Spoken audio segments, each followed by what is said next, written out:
Making baby clothes is a great way to ease your way into the world of crocheting garments. They're made using pretty much the same techniques, and they're small enough for you to get a pretty quick win while you learn. So this week I'll ease you into making a simple spring baby cardigan. The step-by-step tutorial is coming up.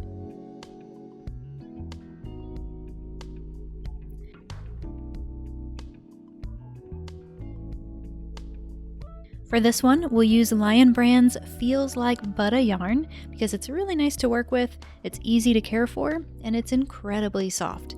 But if you can't find this, Red Heart Amour is a good substitute. Now to make it exactly like mine, you'll need a main color and 2 contrast colors. This pattern is available in 2 different sizes, 6 months and 12 months, and the best way to follow along with this tutorial is to have the pattern in front of you too, especially if you find yourself having questions about the pattern or supplies that I'm using. You'll find all of that information in the pattern. So you can view the pattern for free on my website, or if you prefer to have a copy to print or save for later, you can pick up the PDF from my shop.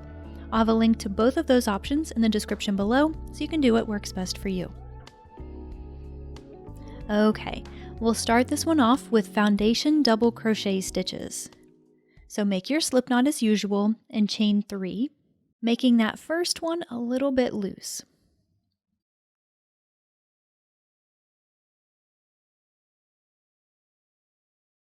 Then wrap the yarn and find the side loop and the back bump of the first chain you made and insert your hook there.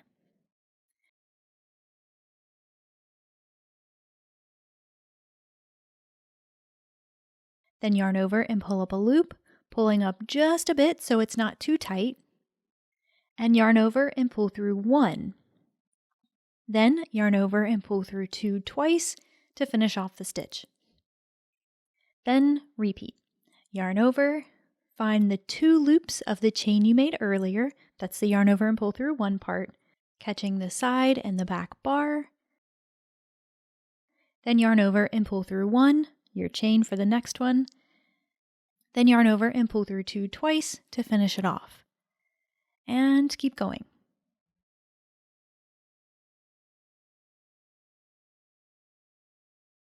Now since this pattern is available in 2 different sizes, the number of foundation double crochets you make will be determined by the size you're making. 58 for the 6-month size and 62 for the 12-month size.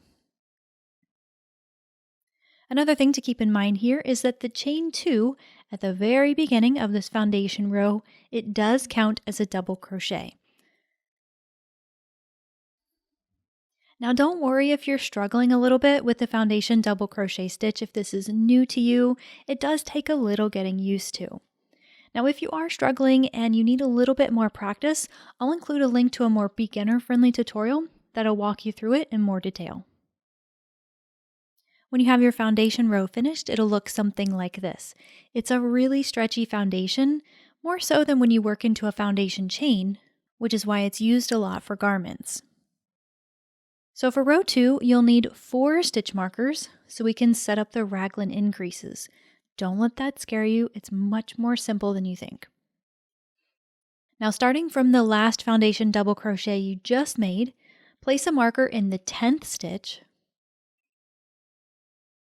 Keep counting over and place a marker in the 20th stitch. Place the 3rd marker in the 39th stitch.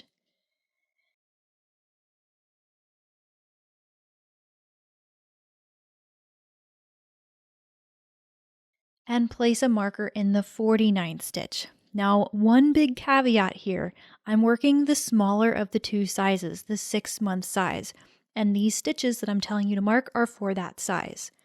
If you're working on the 12-month size, you'll just need to refer to your pattern to get the specific stitch number that needs a stitch marker. All right, now that the markers are in place, pick up the active loop, chain 3,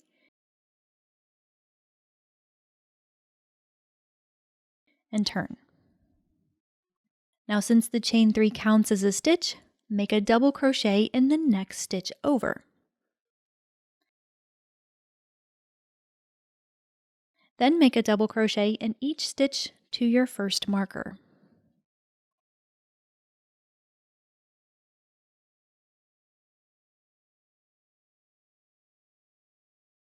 Now remove the marker, put it aside, you don't need it anymore, and make a double crochet, chain 1, and double crochet all within that marked stitch. Then keep going with this repeat. You'll make 1 double crochet in each stitch to the next marker, and in the marked stitch you'll work your combo, double crochet, chain 1, double crochet.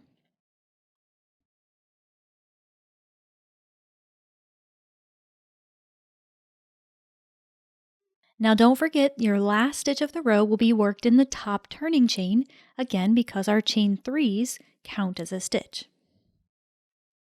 And there you go.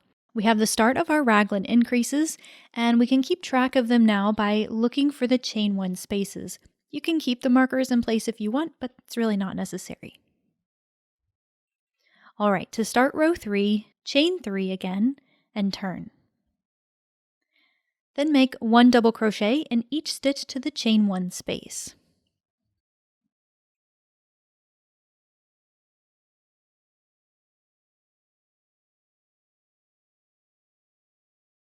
And work your combo in the chain 1 space. Remember, double crochet, chain 1, double crochet.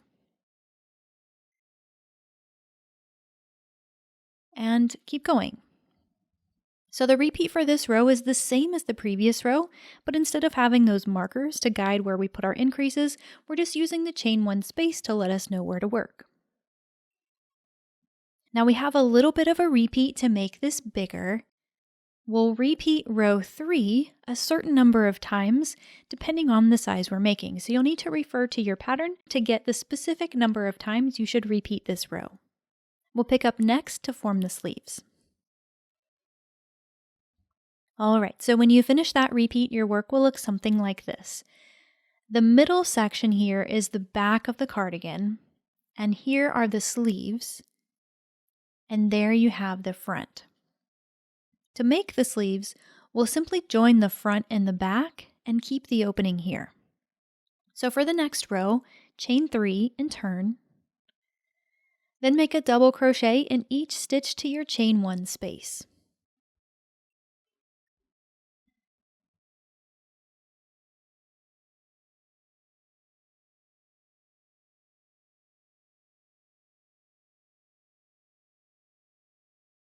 And double crochet in your chain 1 space as well.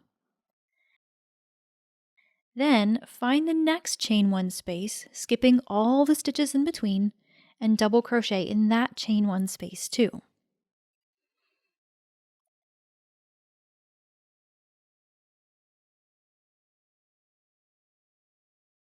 And continue with a double crochet in each stitch to your next chain 1 space.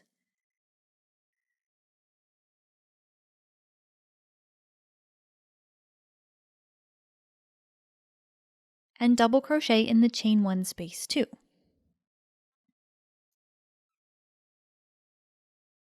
Then find the next chain 1 space, skipping all the stitches in between, and double crochet in that chain 1 space too.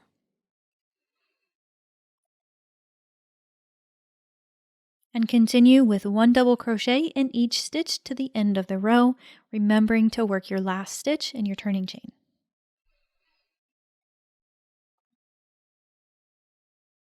So what we did there was form the sleeves, bypassing those 2 sections, and created 1 continuous row, and from here it's pretty much a cakewalk.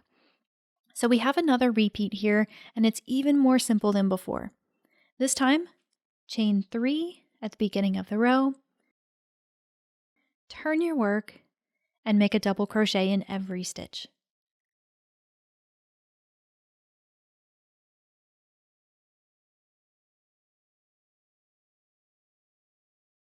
Once again, the number of times you'll repeat this row depends on the size you're making, so refer to your pattern for those details.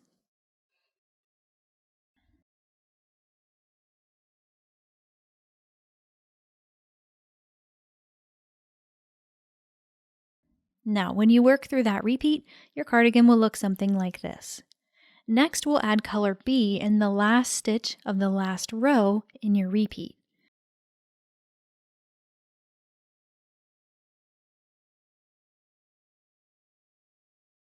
So you can trim color A, grab B, make a slip knot, and pull that loop through 2 to finish the stitch and finish your color join. Now you can tie the 2 ends together for now if you like. We'll tend to those later and clean it all up. For this row, chain 3 and double crochet in each stitch. So nothing new here.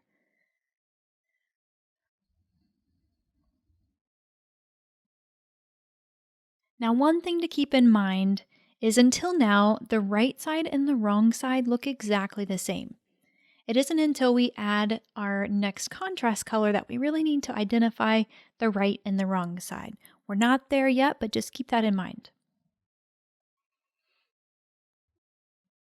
Now, just like before, at the end of this row, we'll break color B and add color C in the last stitch of the row.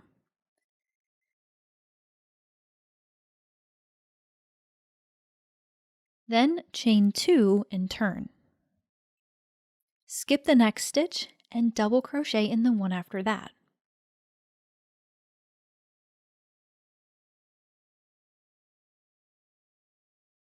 Then double crochet in the stitch you skipped, working it sort of around that first stitch.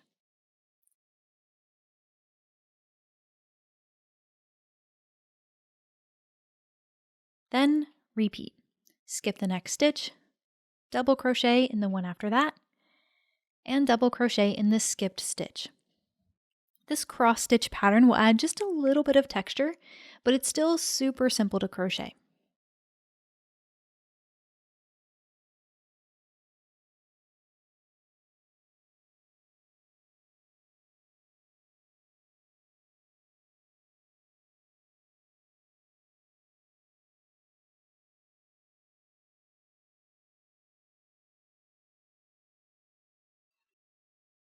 At the end of the row, work a double crochet in the turning chain, and like before, we'll break color C and add color B in this last stitch.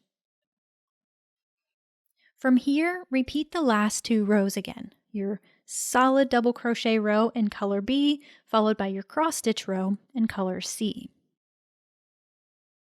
And after both of those rows, you'll switch back to color B and work a solid double crochet row. So when you finish that repeat, it'll look something like this, and we're almost done. In the last stitch of the row here, you'll switch back to color A, and that's it for the color changes. Now we just have one more simple repeat to finish the majority of the crocheting here. So with color A, chain 3 and turn, and make a double crochet in every stitch. You'll work this repeat a few more times. Again, it's different for each of the 2 sizes, so refer to your pattern for that information. Now, real quick, let's talk about the right side and the wrong side again. So pay close attention to your color B stripes. The front of those stitches are considered the right side of the cardigan, so you may need to flip it so that it's right side out. Then just keep going with your repeat.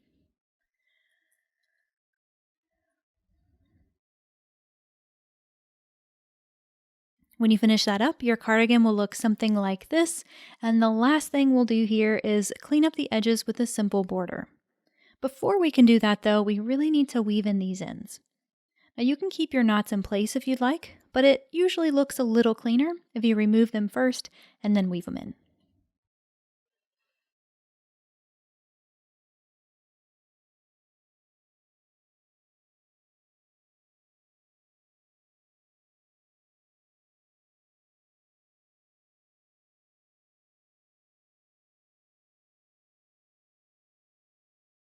All right, when that's all taken care of, we can get to the border. Since I want to be looking at the right side of the cardigan when I start the border, go ahead and fasten off, and we'll join to the opposite side here.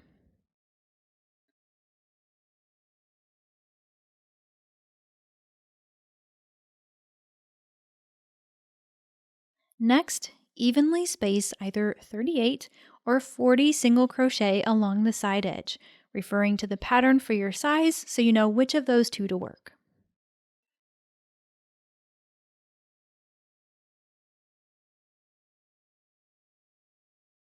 Now, one tip I have for you here is to work this single crochet through the stitch or the chain rather than working around it.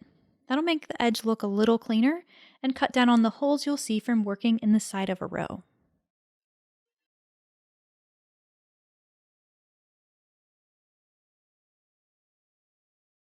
When you reach the neckline, we'll add a buttonhole here by chaining 5.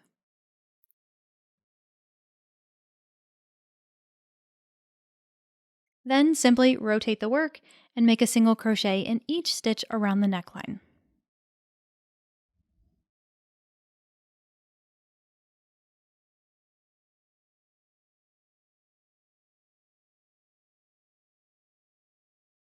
And rotate it again and evenly space your 38 or 40 stitches along the opposite edge, again referring to the pattern to get the precise number of stitches for the size you're making.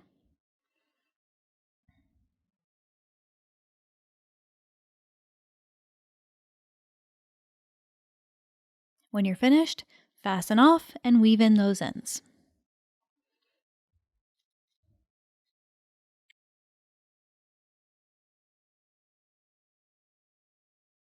At this point, we have just a couple more things to do, so we're moving on to the sleeves. We need to add just a little bit of length. Find the stitch that join the sleeve together and fasten on in the stitch right next to that.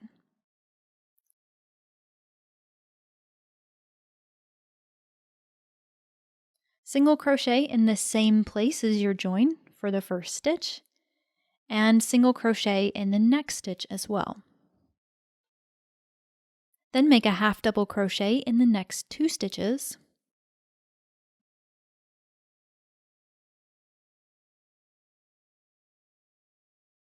followed by 1 double crochet in each stitch to the last 4.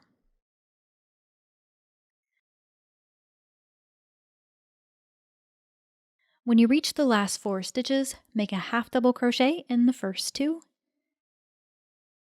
and 1 single crochet in the last 2. Fasten off and repeat the same thing on the other side.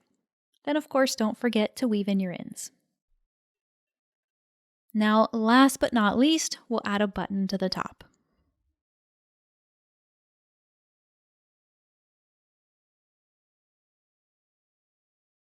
That's all for now, friend. Next week, we'll crochet up a matching headband so you can have a complete set.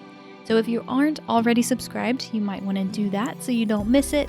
And if you're into this sort of thing, I make crochet and knitting tutorials like this all the time, and I'd love to keep inspiring you to make something that'll make you happy. If you are already subscribed, thank you so much for your continued support.